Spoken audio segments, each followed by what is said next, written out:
Good evening and welcome. My name is Maria Kazmi, also known as Brown Girl Interrupting, and this is Pain to Power, the show where we are always talking about how we turn our struggles into strengths and healing in community through the tools of what it is to heal, empower ourselves, and turn that pain into our power. So, I am very excited today. I'm going to be introducing my guest in just a few moments, but this week has been a really great, an amazing week for me. It was spring break and it might have been for some of you as well, but it was spring break for me. And I had an opportunity to have a solo trip with my 8-year-old daughter, which I've never had before. And so I wanted to make it really special. And in this, I realized that I had to be so explicit with the messages that I want to give my daughter. And I think that's so much a big part of parenting and of healing is that in order to heal ourselves, we sometimes have to communicate so explicitly what is important to our children. And so in this trip, I made sure to create some time where her and I just had time together in between time with family. And I'm hoping that she's walked away realizing how to treat herself, how to give herself some wonderful things, how to also have some boundaries up of what she wants and what she doesn't want around her, and just knowing and understanding that she has the power to really create her reality in every moment of whether or not she's going to find her joy. And that's what we did through bike riding, through talking, through art, through exploration, and through family. And so those explicit messages are so big in parenting. And they're part of the healing process, particularly for me. And right now, I'm about to share my guest with you. I'm very excited, Miss Christina Eaglin. She is the author of a book that really talks about these explicit messages we have to do when we're talking about parenting and decisions and choices that overwhelm us in this world of entering into being parents. Her book is called Who's Watching My Baby? A Complete Guide to Competent Childcare. She is also the CEO of MVP Agency in website design and some amazing swag merchandise. So please welcome my amazing, wonderful guest who is just a brilliant person and a wonderful soul, Christina Eaglin. Thank you. What a great introduction. Thank you so much. Welcome, Christina. How are you doing today? I'm doing great. I love that you got to spend time with your daughter. We had the same week. I spent time with my 30 and soon to be 28-year-old all last week in Disney World and Universal Studios, and it was just us girls. And it was so amazing just to be with my daughters. So that resonates even when they're young adults. They really do need that one-on-one mom time. And we just had such a special experience celebrating Emily's 30th birthday. Oh, well, happy birthday to Emily. And I I love will that. tell her. And that one inspires me, but I think also is so important to why we're having this conversation today of what has brought you here, because that didn't happen in a vacuum. You've had to really put a lot of foundation down, right? Like, and I realize that every day, those explicit messages, but also those decisions that we have to make as parents are so daunting. And I think we're always constantly questioning ourselves if it's the right decision. So to have those Absolutely. moments like you and I both had where it was beautiful time with our girls Yeah, and is I told them, yeah, I do not take it for granted. Not every grown child wants to spend time with their parent. And, I told them that I honor them and I'm so proud of them. And there was just like moments that we had together that were really good. that's the best though. Those moments are huge. Yeah. So I love that. And yeah, I invited you here because you have written this book, which we're going to talk about and delve into today. And and also I think you're an amazing person. And I think your book is part of the spirit of who you are. So when I always invite guests on, my first question is really understanding your relationship and your thoughts when you think about turning pain into power. What does that mean for you? Wow. How long is the show? Where are you going right this moment, right? Yeah, right. Wow, that's a great question. I think my life, I live pain to power in my life, quite frankly. I grew up in many different places. My parents weren't in the military or anything, but it's just a lot of jobs that moved them around. And then so I guess it was really difficult moving to so many places. And then when I was a teenager, having parents that divorced and they hid their anger towards each other. So I thought I was in the perfect family unit until one day, oops, by the way, this is what's happening. And so that was very painful, followed by, being shipped off to boarding school, being the first African American to integrate a boarding school, which was really, really interesting. And so there was a lot of pain in there, but there was also a lot of power because I persevered. I just figured, you know what? I can either sink or swim. So by the time I got to college, people thought that I was like a junior because I had already lived away from home for 4 years. I wasn't acting like a freshman. But, there was a lot of, different things there. I went to a predominantly white institution, Indiana University in Bloomington, Indiana. A lot of people know about Indiana, and it was quite the experience. But again, I just, decided you're not going to steal my joy and you're not going to steal my degree. And, you can call me what you want from your pickup trucks, but I'm going to get my education. And that's exactly what I did. Then I came back, I got into radio. And then I went into television. I worked for NBC4. I worked for WSA9. I was director of integrated marketing. And then I went over and ran the website and social media for Children's National Medical Center. And that was in 2008. And in 2011, they got a new CEO, just decided he was going to cut off those director lines.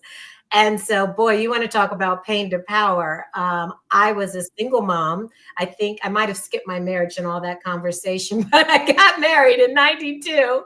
Had babies in 95 and 97 and got a divorce in 98. Was in a horribly verbally abusive marriage that I just was got to get out of this. Not going to happen for me. And so I did that. And so basically, once I was with Children's National running their website and doing social media things for them, I did their social media policy and all that. This new CEO comes in, lays off director line. And so I was shattered. Like that was my plan for my kids to go to college and everything. And I had to recreate myself. I literally had to recreate myself. And through a lot of prayer, through a lot of therapy, through a lot of friends and support and family and a lot of tears. And I might say there was some Prosecco involved. I started my company. And originally, my company was called My Marriage Proposal Planner.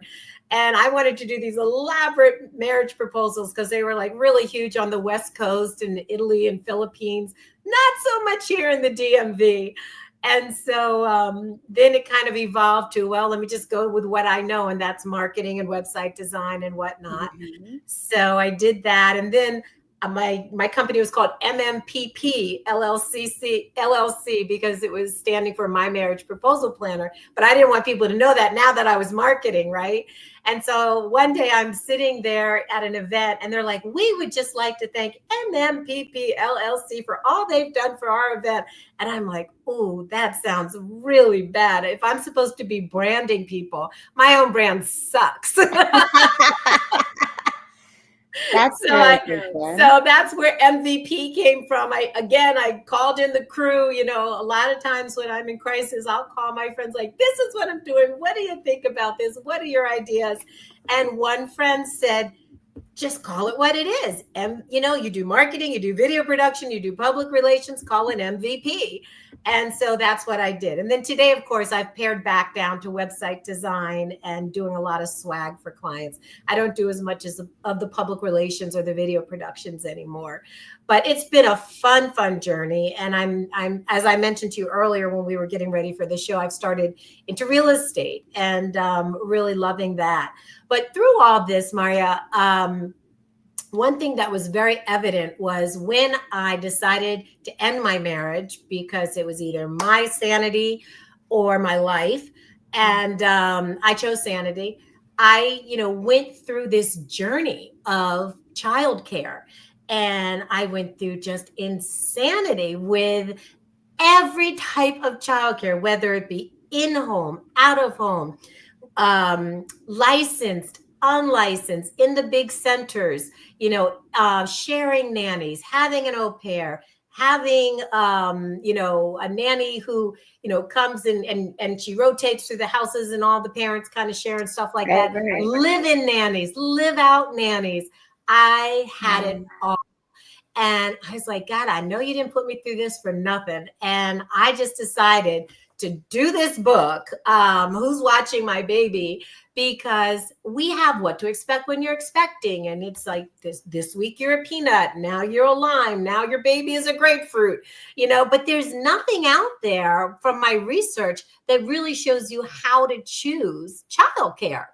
And Mm. so this book, besides just being a catharsis for me because of everything that, I had gone through, is really my love letter to parents. It's like the perfect marriage gift. It's the perfect baby shower gift, because it's a lot. It's a lot finding somebody. And a lot of people make that decision like on the fly. And we take so much time to understand the gestational period and what labor and delivery is going to be like, but not who we're literally handing over this beautiful being to and entrusting them while we go to work. The first day I put my child in a daycare center was right around the time of the federal agency bombing of that daycare center, if you remember, way, way back when. And I Oh, just cried. wow. She was Oh in my federal, gosh. yeah, she was That's in a federal. that's I couldn't go whew. to work. Yeah, I couldn't go to work. I literally put her in the daycare center. Her father worked in that building, and I came home and I just bawled the rest of the day. And Oh then I, God. got it And together and let her go. And then I went back to work, and my colleagues were very happy to see me. But it was hard. It was really, really hard. And then when I had the second one, I decided, the cost of having two in the center, I could have somebody here in the house, to help me, with the kids. And then I don't have to get them dressed in the morning and stuff like that. But I talk a lot about, every yeah. single of daycare resolution or solution there Mhm. is, the pros of each one, the cons of each one. I have checklists for what to look for. I have interview lists for when you're talking to directors of daycare centers, because it's important. I even have, Right. on how to make those phone calls and request time, Mhm. speak with them and interview them, because you have to interview them, and you got to do it almost Yeah. before you're pregnant. Yeah. Well, and I love all of that, and I think we're definitely going to get into the book because I think everything you're just saying is so important, and it goes back to this feeling of like, am I making the right decision that we're constantly balancing, and then there's moments like that, right, where you're so fearful that maybe the decision I made is putting my child at risk, or maybe it's putting me in a position where I'm not able to do and provide for my child the way I want to. I want to come back because, in sharing all of the things, first of all, wow, like clearly you have done all the things in all the ways all over, and you're madly talented and you're Thank constantly you. evolving, and I think it sounds like when I listen to you, it's a lot of one, your own mindset to constantly just know yourself and know that you're who you are in your strongness of who that is, right? Like you seem like you've been able to get through it without others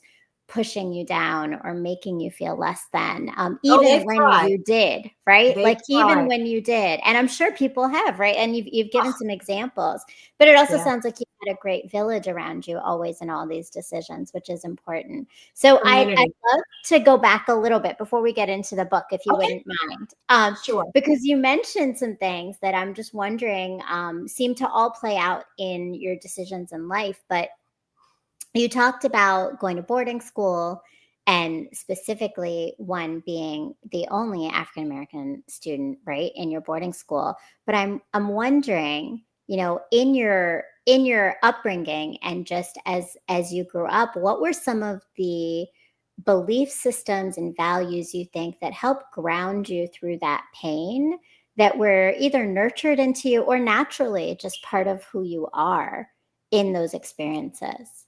Yeah, I think that I've always just been a determined spirit, for good or for bad. I've just always, saw something I wanted, decided I wanted it, and figured out a way to get it. And I can't say that, it was any one person or thing that like, showed me that or taught me that. They used to describe me as very energetic and high spirited as a child with a fresh mouth. And so, what are you going to do? And it's funny because it really does play out in my adult life. I mentioned being on vacation with my children, and I had a horrible experience with this rental car company, Sure Price, never used them. And I kept looking at the guy as he kept saying, oh, you got to pay us this and this and this. And I just kept looking at him saying, you're not going to wreck my vacation. And and by the 10th time I said it, he's laughing at me because he realizes what a ripoff his company is. And I'm still laughing because I'm like, I'm not going to let you ruin my vacation. And there are people melting down around me who are losing, their Suburbans, and they're in an Altima and they got 8 people and they're freaking out. And I'm just like, nope, you're not going to ruin my vacation.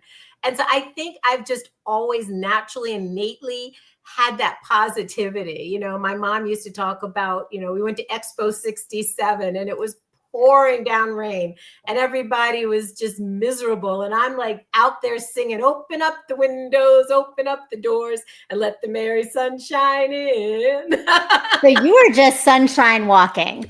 Yeah, but with purpose. Energy. But I love that, and I appreciate you being so honest about that, Christina, because I think some people think sunshine walking is always someone whose everything has happened in the way that you've wanted to, like that everything's been good. And sunshine walking sometimes really takes an effort. So like you did talk about, right, being in a marriage that wasn't healthy for you. How did you maintain your sunshine after making that big decision and brave decision, I want to say, also having done the same decision one time in my life, right?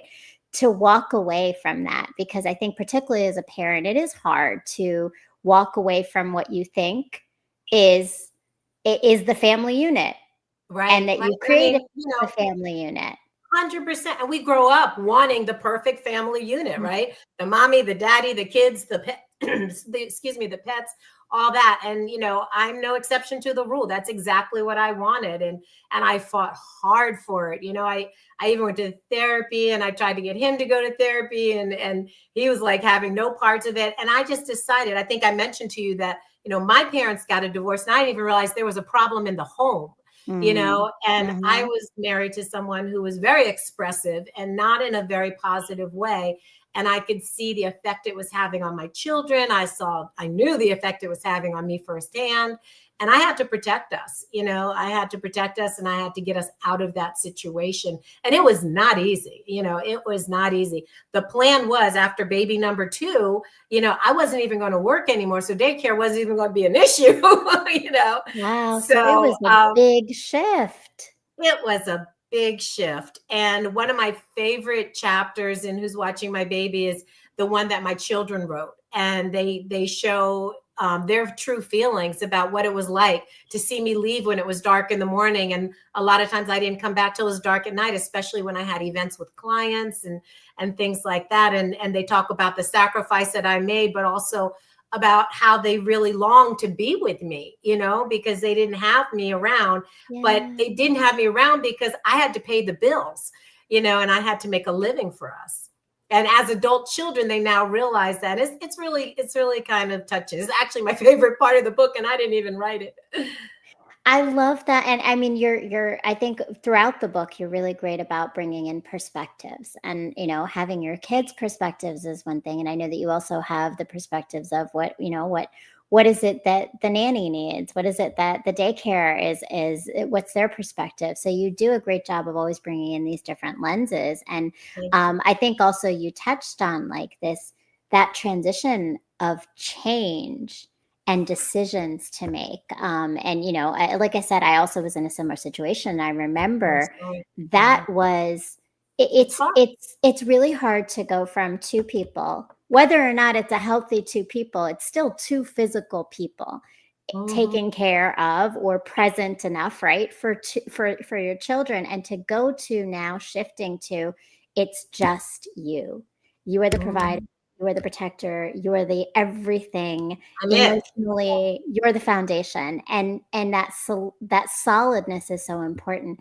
How did you maintain that, and what was that transition like for you, for that change?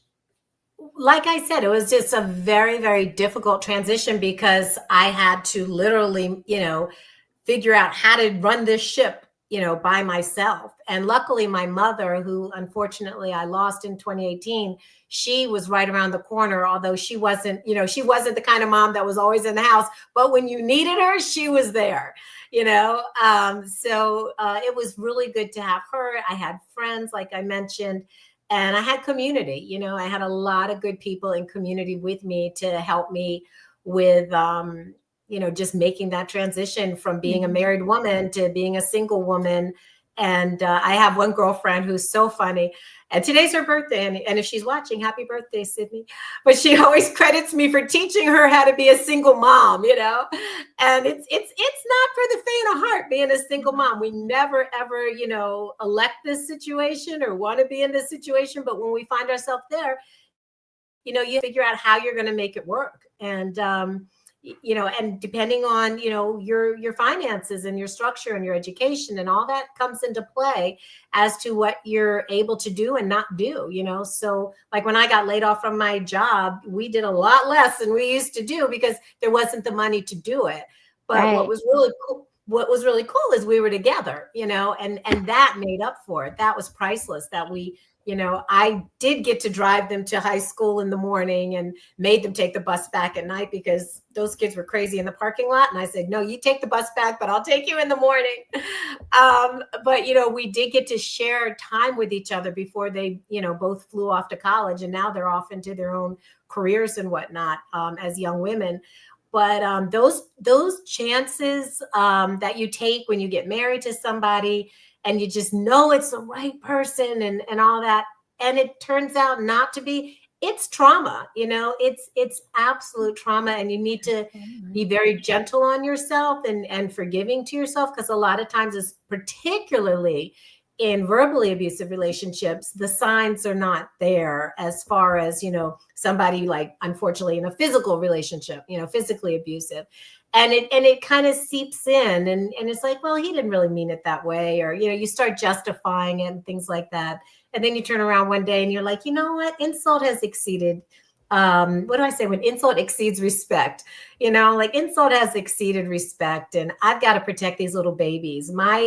My kids were, Maya was 1, I think, and Emily was 3. And yeah, and they were very young. And so, I mean, I had to have wanted to get out. To be anybody who's taking care of a 1 to 3-year-old knows how hard that is. And Yeah. yeah, so I just had to leave. And luckily I did. And their dad, to his credit, stayed in their life and provided things that they needed along the way and things like that. But it was definitely the best choice for me. I'm so glad that you made the choice for you, but I think again you really elevated how hard the choice is, and that it's trauma. It's trauma that we're undoing, and you're undoing that trauma while also being there for a 1 and a 3-year-old. That is constant care required. And so, I mean, this obviously led you then through this like sea of childcare options. And you kind of gave us some background of that, but like, A tell little bit. me, how that whole process for you turned into understanding better what you needed to be for your kids as a parent in terms of childcare, but even just time, balance, all the things. Yeah, weekends were our claim to fame, because that's when the girls and I, well, every other weekend, I'll say, that's when we could really spend time together. And so that was just so important for us. And in the book, each chapter with each type of daycare, I give a story, a real life story. And some of them are hilarious and others are not so funny, but true. And so, I tried to be honest in this and just kind of give the good, the bad, the ugly, and really, show people that, this child care choice thing isn't so easy. And you really have to be strategic about it. You have to get on it really when you're pregnant. Some people sign up for daycare centers before they even have the baby. Some even start paying before the baby comes just to hold their place at the center because there's just so few seats and so many babies. And then I talk about pre-verbal versus verbal and whether to, my opinions on whether you should have, a child in a center where there's multiple eyes on them versus, having someone in your home if you're not working from home and can't be there. I had a nanny who was just a disaster, and Emily was my oldest, was probably about 5 or 6, I guess. And so her sister would have been about 4. Her sister was younger. Anyway, she says, Maya's got a cracked tooth. And I'm like, excuse me? And I said, Maya, come here. Let me see your tooth. And she literally had a cracked tooth. I said, what happened? She said, she fell down and hurt herself. I said, well, where was, the person? And she said, oh, she was upstairs on the phone with her friend. She's always on the phone. So you need a verbal kid, if you're going to have. Oh, yeah, that's so important. It's so important. And, there were other things this woman did. Needless to say, her stint with us was very, very short. But it's important. And I don't think parents think about that kind of thing. They might think, oh, it's convenient. I don't have to pack the kid up and take it out and da-da-da-da-da. And yeah, that's true. It's very convenient, but it can also be very dangerous. There's also nanny cameras. And I talk about that. And, full disclosure to the person watching your child, I always think is best policy than having a really good person discover they're being watched all day, and I talk about ways to say that it's part of our alarm system in our home. It's part of our security system. Not we're watching you to make sure you don't, unalive our child, but there's ways to say things. And like I mentioned before, there's just lots of strategy that has to go through when you're choosing childcare, whether it's for an infant or for a preschooler or a grade schooler. I mean, and that's so important. You keep talking about strategy being so important. And it sounds like there's also there's this adaptive aspect of it's the emotional intelligence almost of the people that you're trusting your kid with, right? Trusting and knowing is such a big piece of this.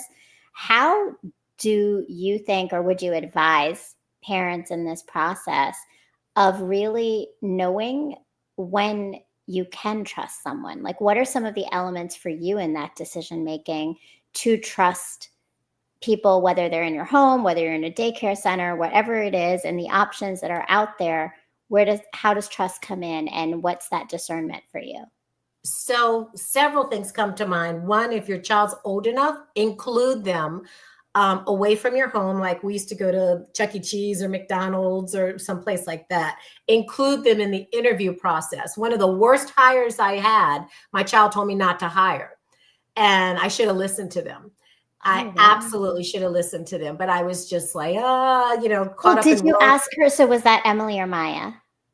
That was Emily and Maya, actually. Neither one of them. Did you have a conversation with them about what it was that they felt wasn't the fit? Yeah, they just didn't like her. They didn't like her. And, as children, they can't really put a lot of words to it, but they feel spirit and they're just, no, mommy, no. And I'm like, I'm sorry. Like, she's the best of everything I've found right now. And I've got to make a decision because, and that was like the worst decision I ever made.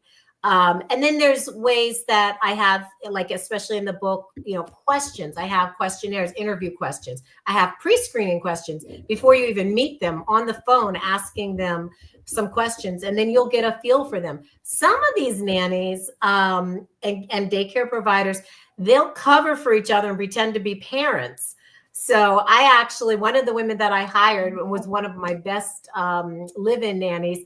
She actually was laughing after I hired her because she told me that I had called her girlfriend for a reference, and then that it was her who was pretending to be the this and the that. Like they tried, they pretend to be the parents of children that they want Like there's tricks that they do. And I'm like, no. And she's like, yeah. She's like, you called her and then you called me right after you called her. And this is, this is what happens. And I was like, oh my gosh.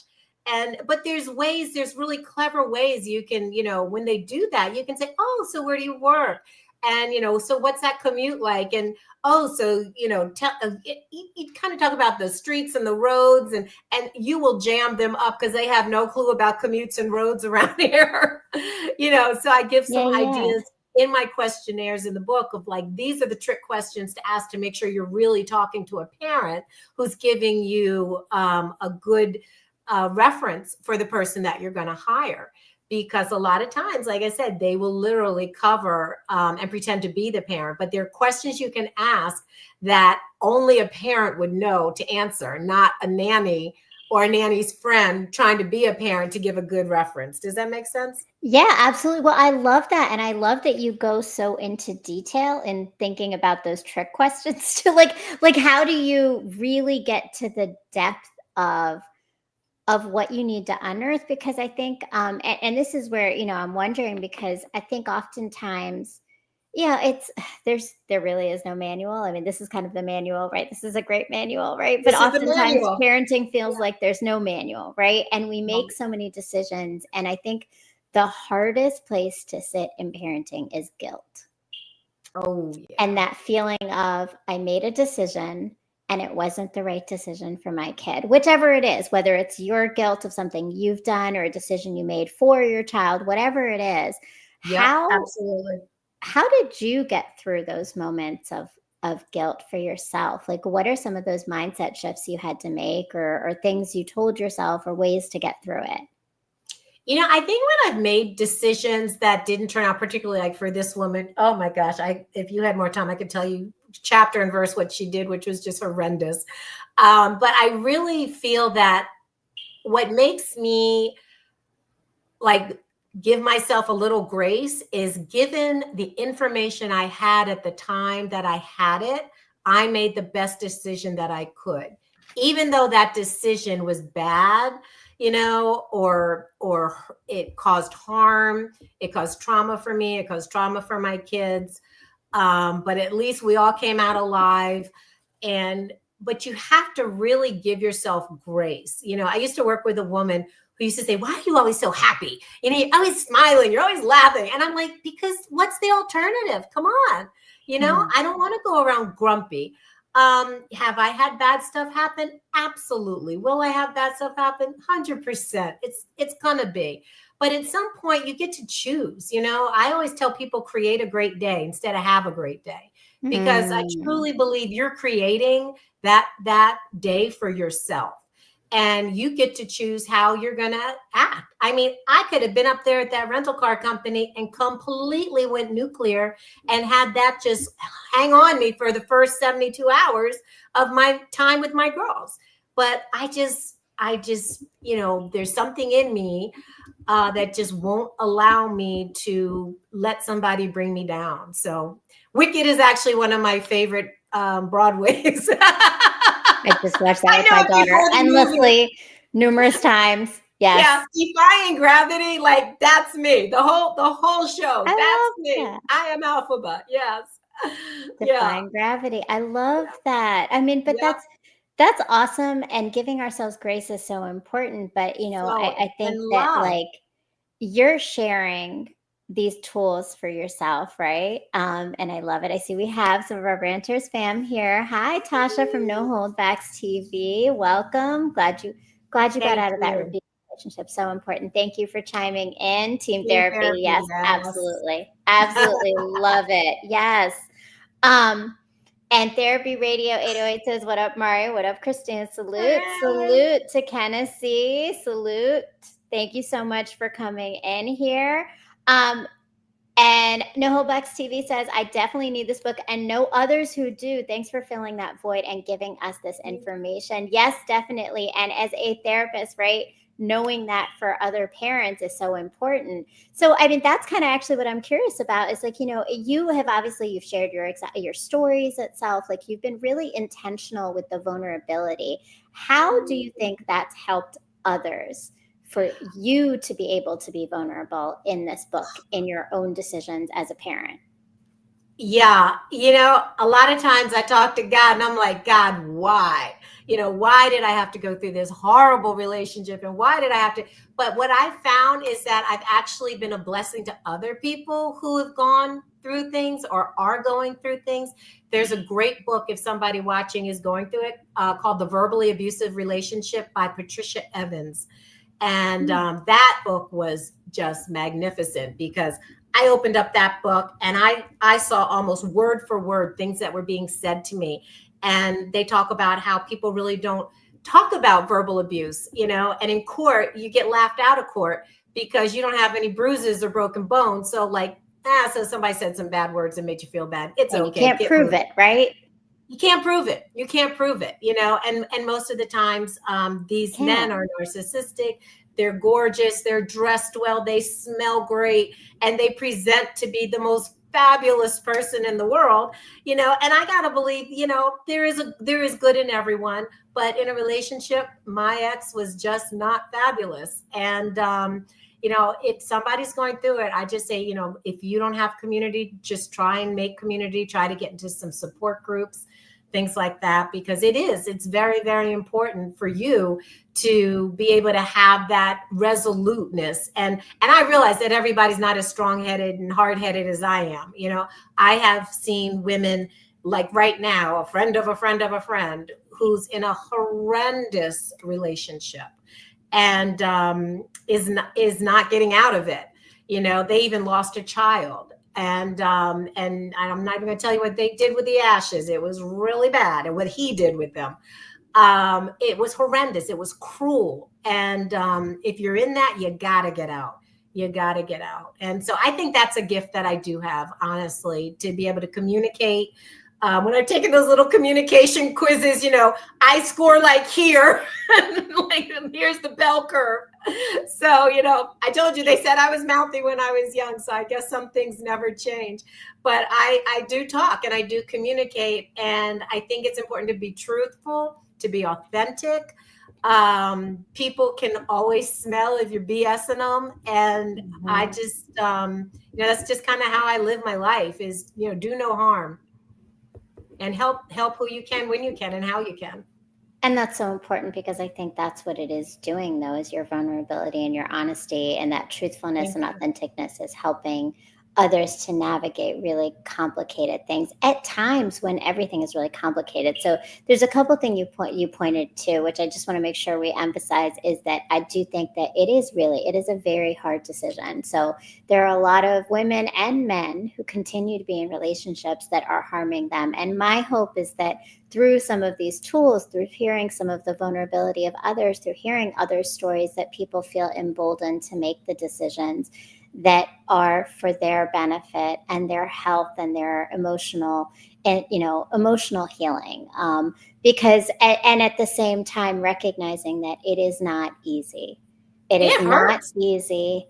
And it is a journey. I often think, like, sometimes that decision of leaving something is small decisions that eventually snowball into you're slowly letting go of different things until you finally make that jump and that leap, which is really so important, right? And so, in the book itself, you have given so many amazing resources and tools. What are some in particular that you think maybe are the ways that individuals can match up what the best kind of care is for them?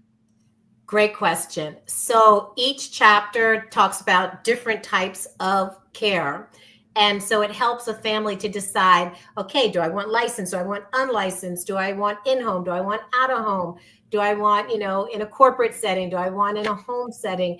And then what I developed was I'm the Excel queen. So I developed a sheet, like, to literally, once you figure out how, which one you're going to go with, then, listing them down, and then all the different columns of data, so that you have one sheet, one place to look, and you can figure out, what's going to work. Like what the questionnaires I have when you walk into daycare centers, what's your initial feeling?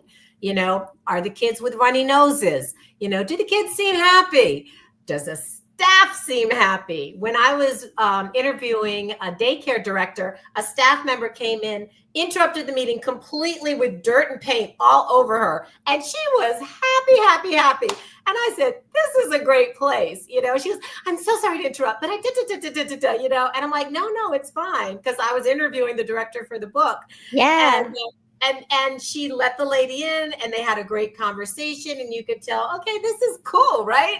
Like these people really But a lot of times people just go to daycare centers like, do they have chairs? Do they have tables? Do they have toys? Right. What's the schedule? Is my child getting some academics? Like we don't look at the nuances, but I love that. And I think you speak to the culture of a space, which is so important for children thriving, is what is the culture that's the underlying space that children are going to be walking into? Are they going to be seen and valued? Because a culture that values its staff is going to value the students that are coming in, the kids that they're taking care of, right?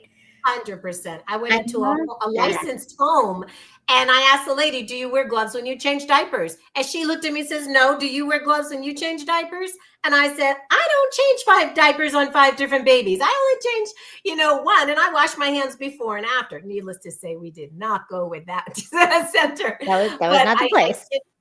But there's downloadables. There's a little secret place on the website, who'swatchingmybaby.com. And when you get the book, it gives you the password to get into the secret site. And it gives you the interview, the pre-screening questions, the interview questions, how to make a selection. It talks about how to hire with dignity, how to fire with dignity.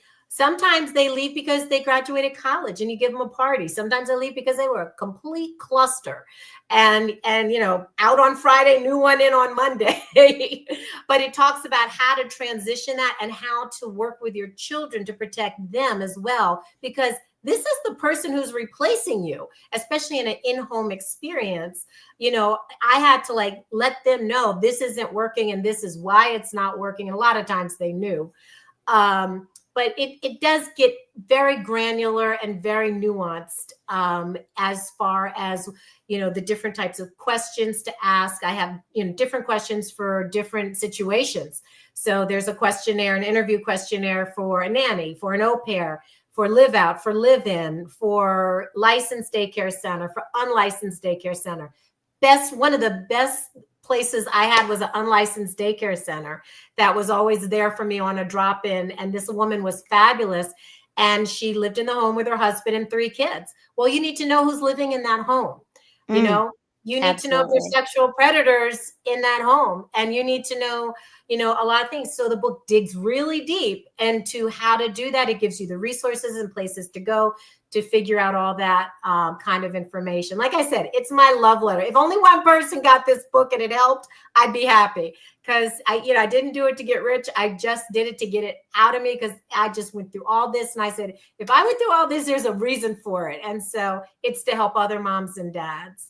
Yeah, well, and I love that. And it really, really is so comprehensive. Like you've broken down how to even make the spreadsheets to make the decisions. So sometimes I think people give you lists and they give you questions, but it's still overwhelming, especially if you're a new parent and you're just getting into this, or maybe you're going from 1 to 2 kids and now you've got to balance this, what do I do with both my children and daycare or childcare and the different ages? And there's so much, right? It's just so much that it becomes information overload. So the more detailed nuances and those minute details that we don't think about are present that you're providing are huge. You don't know. Yeah. You don't know what you don't know, for sure.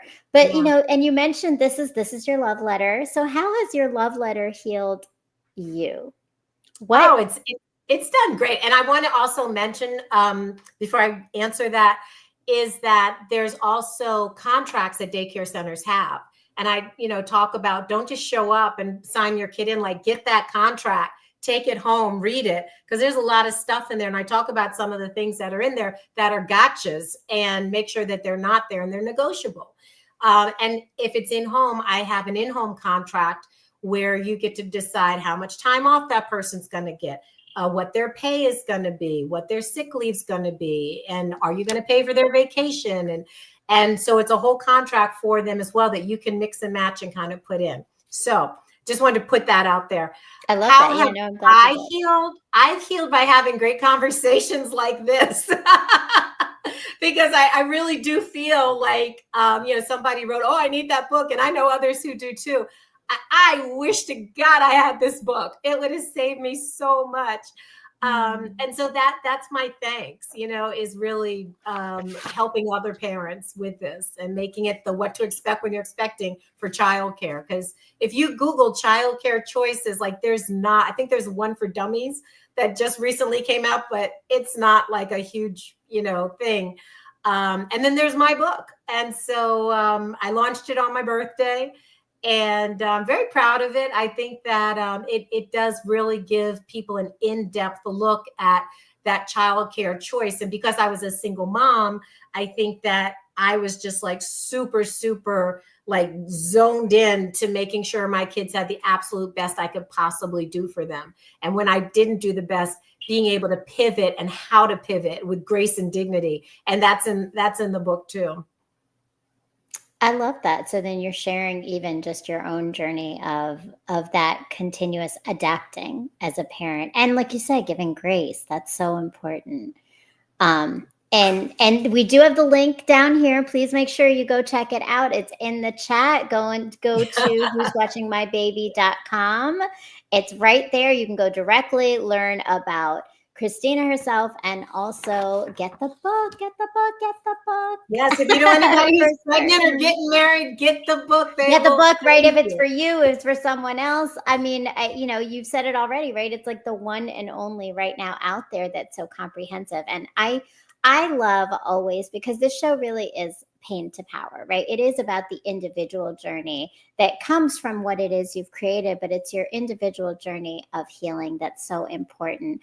And tell me, as you yourself have healed and become more aware of all these things, how has that helped to propel your presence and relationship with your children? Like, what's healed in that for you through this process? I've just always been honest with my kids. So much was hidden from me as a child. And, I got to believe my parents thought they were doing me a favor, not to let me know there was trouble in the home to the point that they got a divorce, not to let me know that, there was riots in the streets and things like that. But I was very, very sheltered, and I decided not to raise my children in a sheltered way and to be honest with them and to be upfront with them, not to be their friend, but to be, their mom. And now I can call them friends if they're adults. But, a lot of times you see parents just try to be friends and hang out with their kids. And I'm like, nope. No, we're going to have some discipline up in here, and we're going to do homework, and we're going to do this, and then we'll play and we'll have a good time. But it really is one of those things where you just have to trust your process. If I might say that, just trusting your process, trusting, who you are, being authentic. I mean, my kids, like I said, we just came off of a 1-week vacation, just me and my girls, and we just had a really good time. And I really didn't take it for granted. And I thank them for it so many times, saying, I know many people whose kids, wouldn't choose to spend this much time with their parent. And so that's my report card, as my mom would say.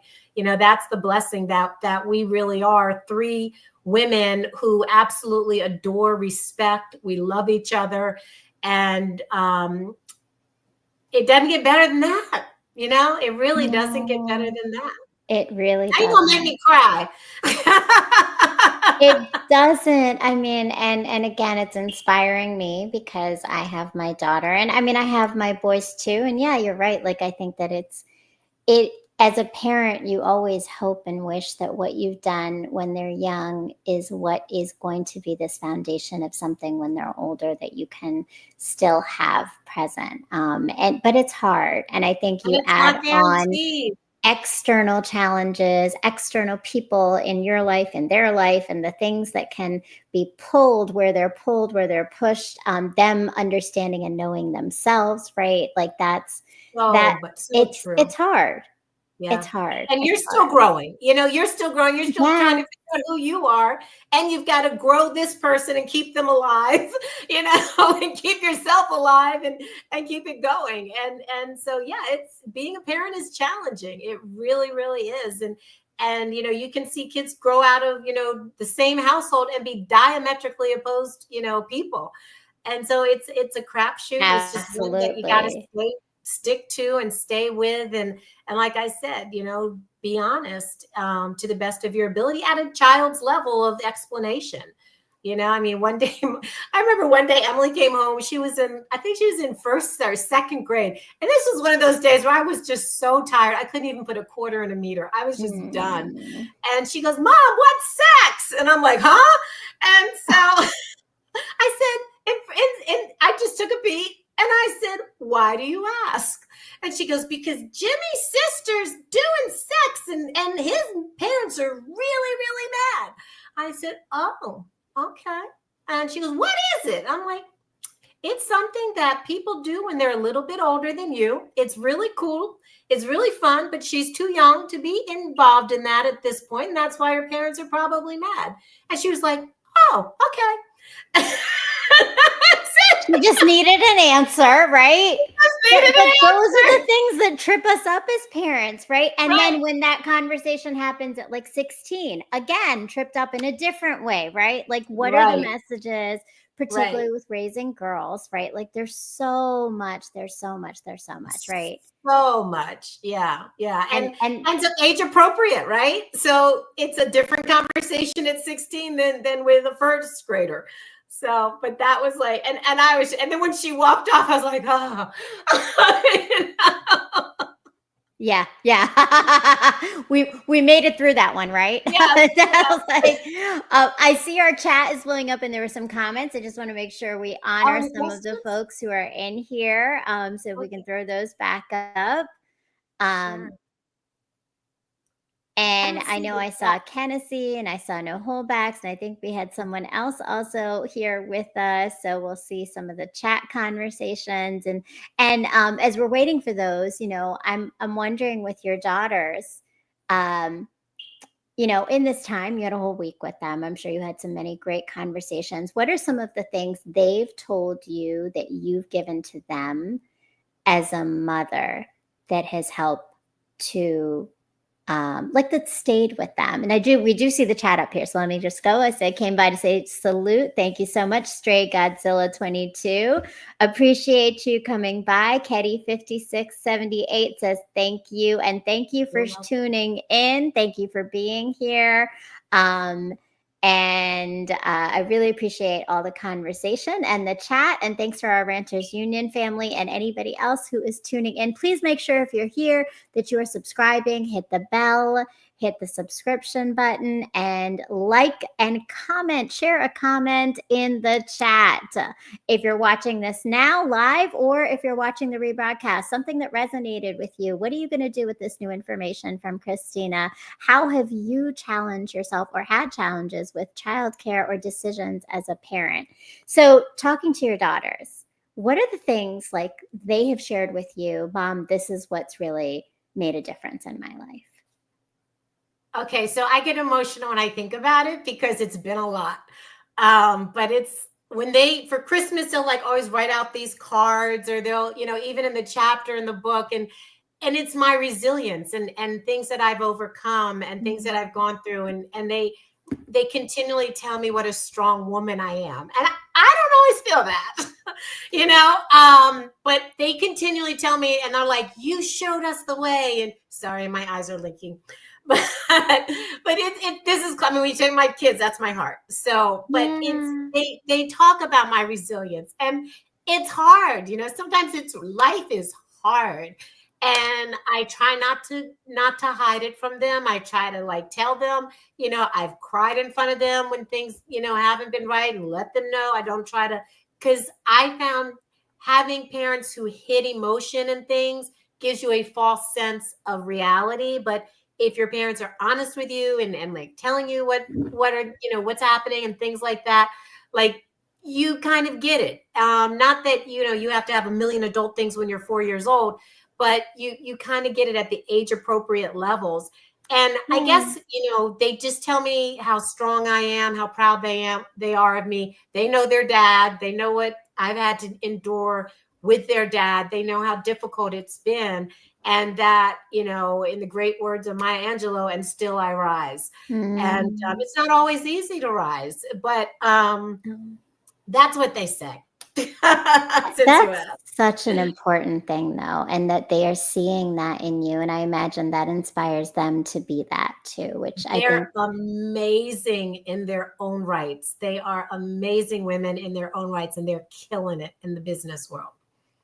Well, and it sounds like you've given them that foundation, right? Like they've Yeah. watched you. They've watched you as an amazing woman, killing it, doing all the things, and with a I know smile, you want because resilience, right? Like that. resilience takes a lot.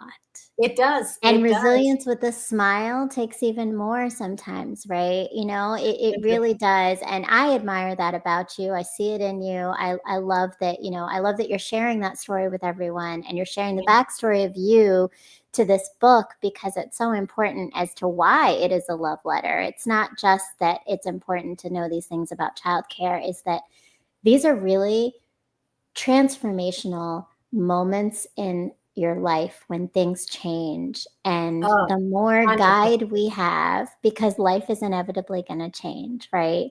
I was actually literally just this week talking to a cousin who lives in another country but has gone through some real serious issues with trying to figure out childcare and a nanny in her home, and what that looks like to feel safe, to know that her child is going to be taken care of and looked after. And we often talk about this idea in my work about honoring humanity, and that one of it is to be known and to be validated and affirmed. And so all of these things are really leading to finding spaces for our children to be known, to be Absolutely. validated, to be affirmed, to feel that we can trust that that's the environments they're going to be in.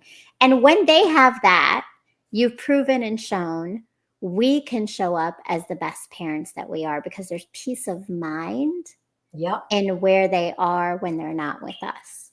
Yeah. Yeah. And, we still keep in touch with many of the women that watch them, and really they're my replacement during the day. They were my replacement. And to this day, we still keep in touch with a lot of those women, and their stories are in the book. And I've given them all signed copies saying, thank you for making it possible. Oh, I Yeah. love that. I love that. Mhm. And that's so important. Thank you so much for sharing this. Please make sure, if you haven't done it yet, go check out the link and get that book for you, for a friend, for a gift. Share your comment of something that resonated with you from this conversation. Make sure that you are following Christina. Where do we follow you, other than we have the website, but are you on social media, on any handles? I am not, and I know I should probably be, but I am not. It's okay. but I think that's a but choice too. it really is, like I said. But they can. I think there is a way on the website to get in touch with me if they want. It's Christina at who'swatchingmybaby.com. That people can get in touch with me if they want to, and I'm available for book clubs and all that kind of fun stuff. I And love that.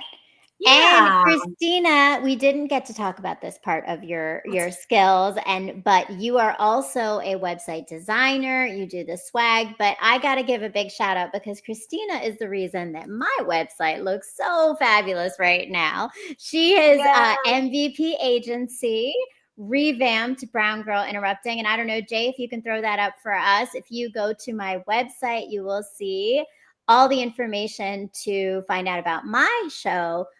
Watch the show, watch our live show, which can also be found on Roku TV, on the iRant channel. So if you have a Roku TV, Christina, you can actually put us on there. It's iRant channel, and it's BGI TV, is 24 hours a day streaming Pain to Power, and some other wonderful and amazing producers who have shows about healing and learning and growing and storytelling. So please make sure that you go and check that out. And I think we'll throw that up in just a moment. Um, And contact Christina for website design for some amazing any swag you could show us of anything you've got going on right now or any? Oh my gosh, do I have swag? I have like a whole thing of it. All right, hold on, since you're putting me on the spot here. We do we do blankets and cups and t-shirts, and some things that are really fun are like little bags for conferences, things like that. Oh, cute. I love that. So if you're looking for some swag for your business, we also do contact logo Christina. design. We designed that logo for Divas, the pink Divas. And my logo down here is also from Christina and MVP Agency. This is another one we did for another company. We did that. I love it. That's so cute. The little pom-pom. I love the pom-pom. Yeah. Lots of options, lots of choices. This one's really good. I broke my fan out just this weekend. I have the fans. Now a lot of dancers have fans, right? Those fans are all over the hand dancing community. I have seen them. And here we go. There's the website. So you can see, if you remember my old website, it was just the blog, but now you've got all the different aspects of what you can do. You can work with me, the workshops and courses that I've got coming up, BGI TV, our media, and of course past shows. Please make sure that you go and follow all of it. You can contact me if you want to be a guest on the show, or if you want to share your story a little bit more. So Ketty5678 says everything looks great. Wow, thank you so much. Thank you, Christina. The website address for that is mvpadagency.com. Love it. mvpadagency.com. So I will throw that. I think we'll have that in the chat in just a moment. So mvpadagency.com. Go and check out Christina. Go check out the book. Buy it for you. Buy it for friends, family, anybody that you know is in that time frame of needing to know and understand what's that next step for the change of figuring out childcare for your children and doing it with care. So agency, nope, AD agency. So mvpadagency.com. Make sure to put that back up. All right. Thank you so much, Christina. Thank you to our Ranters family who pulled up, to all of our guests that were in the chat. Thank you for tuning in. Thank you to those of you watching our rebroadcast. Again, please make sure to subscribe, like, comment, and share what is resonating with you. Tune in every Sunday at 8 p.m. for more episodes of Pain to Power. And please remember that as we are, whether we are in relationships or in parenting, explicit truth is so important. Let's be honest and authentic and show up in our fullness to help to heal each other. And thank you, Christina, for the sunshine that you brought to our day today, and your story and the book. Thank you so much for the opportunity. Really appreciate you. This was lovely. Thank you so much. All right. Have an amazing night. Peace, love, and light.